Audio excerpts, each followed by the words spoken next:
जय हिंद दोस्तों आप सभी का हमारे YouTube channel SK knowledge point में स्वागत है। दोस्तों आज के इस वीडियो में हम लोग सीखने वाले हैं बोर्ड मास का नियम। तो चलिए दोस्तों शुरू करते हैं। दोस्तों बोर्ड मास के नियम के लिए हमें इस प्रकार के प्रश्न दिए रहते हैं, उसको हमें बोर्ड मास के नियम के अकॉर्डिंग करना होता है। तो दोस्तों ये आपके लिए होमवर्क है आज का, तो आप इस वीडियो को लास्ट तक देखिए और फिर उसके बाद इस प्रश्न का आप उत्तर कमेंट करके हमको बताइए। तो चलिए दोस्तों, सबसे पहले आपको बोर्ड मास के नियम से संबंधित जो कुछ भी चीज़ें हैं हम उनको आपको एक एक करके समझा देते हैं। फिर उसके बाद हम एक क्वेश्चन सॉल्व करेंगे और जो आपको होमवर्क दिया गया है आप उसका उत्तर हमको कमेंट करके ज़रूर बताइएगा। देखिए दोस्तों, बोर्ड मास का नियम जो होता है वो हमको इस प्रकार के सवालों में यूज किया जाता है, क्योंकि दोस्तों इसमें जोड़, घटाना, गुणा और भाग सभी संक्रियाएं एक साथ और उसके साथ साथ कोष्टक का भी प्रयोग किया रहता है। तो इस टाइप के प्रश्नों को हम बोर्ड मास के नियम के अनुसार हल करते हैं। तो चलिए जानते हैं बोर्ड मास का नियम होता क्या है। देखिए यहाँ पर बी फॉर ब्रैकेट होता है, ब्रैकेट को हम हिंदी में कोष्टक बोलते हैं। ओ फॉर होता है ऑफ, ऑफ को हम हिंदी में बोलते हैं का। इसका मतलब होता है गुणा, लेकिन ये छिपे हुए रूप में रहता है, यानी कि ये दिखता नहीं है। गुणा हमको करना होता है लेकिन लिखा का रहता है। और डी फॉर होता है डिवीजन, डिवीजन मीन्स होता है भाग। एम फॉर मल्टीप्लिकेशन, गुणा, और ये गुणा का चिन्ह है। ए फॉर होता है एडिशन, जोड़। एस फॉर होता है सब्ट्रैक्शन, घटाना। तो हम इसी क्रम में इसको करते भी हैं। सबसे पहले हम कोष्टक को हल करते हैं, फिर ऑफ को हल करते हैं, यानी कि अगर कहीं पर का दिया रहेगा तो हम उसको हल करते हैं, फिर भाग को हल करते हैं, गुणा को हल करते हैं और फिर जोड़ को हल करते हैं, फिर उसके बाद घटाना करते हैं। और जो दोस्तों कोष्टक जो होते हैं वो कोष्टक चार प्रकार के होते हैं। पहला हमारा है रेखा कोष्टक, वो इस प्रकार से देखिए, हमने यहाँ ग्रीन में एक लाइन खींचा है, यही आपका रेखा कोष्टक होगा।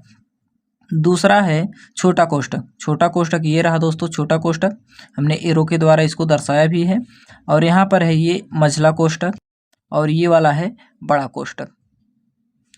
तो दोस्तों जो कोष्टक के हल करने का जो क्रम होता है, सबसे पहले हम रेखा कोष्टक को हल करते हैं, फिर उसके बाद छोटे कोष्टक को, मझले कोष्टक को और सबसे लास्ट में हम बड़े वाले कोष्टक को हल करते हैं। तो चलिए दोस्तों क्वेश्चन के द्वारा हम इसको समझते हैं। हमारा दोस्तों क्वेश्चन है 16 माइनस बड़ा कोष्टक 8 माइनस मझला कोष्टक 15 प्लस 12 भागे छोटा कोष्टक 7 माइनस 5 माइनस 2। इसके ऊपर रेखा कोष्टक है, सभी कोष्टक बंद हो गए हैं। तो इस टाइप के प्रश्नों को हल करने के लिए हमें बोर्ड मास की आवश्यकता होती है। तो चलिए दोस्तों इसको हल करते हैं।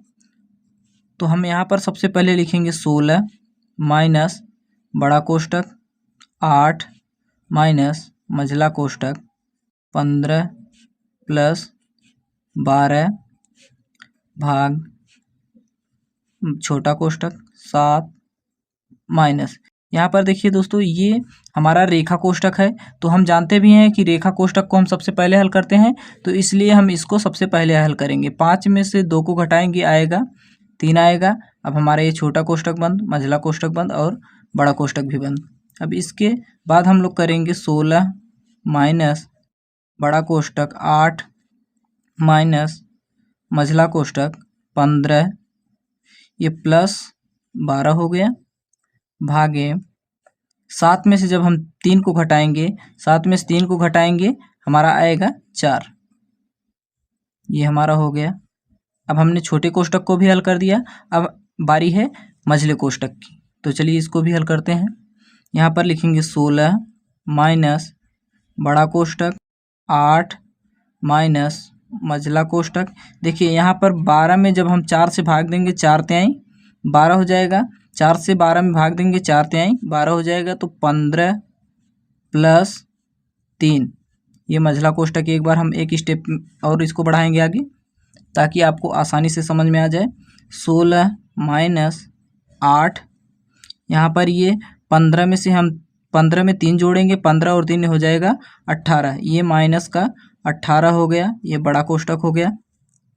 यहाँ पर देखिए दोस्तों ये 16 हो गया माइनस, यहाँ हम देखिए उल्टा घटाएंगे क्योंकि माइनस वाली संख्या हमारी बड़ी है। तो 18 में से हम 8 को घटाएंगे तो बचेगा हमारा माइनस का 10।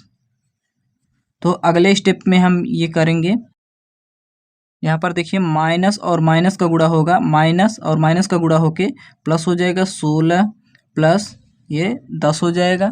16 और 10 को हम जोड़ेंगे, 16 और 10 कितना हो जाएगा 26। ये दोस्तों हमारा फाइनल आंसर हो गया। तो दोस्तों आपको जो होमवर्क हमने दिया है उसको आप कमेंट करके ज़रूर बताइएगा। दोस्तों यह प्रश्न आपको होमवर्क के तौर पर दिया जाता है, आप इसको कमेंट करके ज़रूर बताइए। साथ ही अगर वीडियो आपको अच्छा लगा हो तो चैनल को सब्सक्राइब और वीडियो को लाइक ज़रूर करिएगा।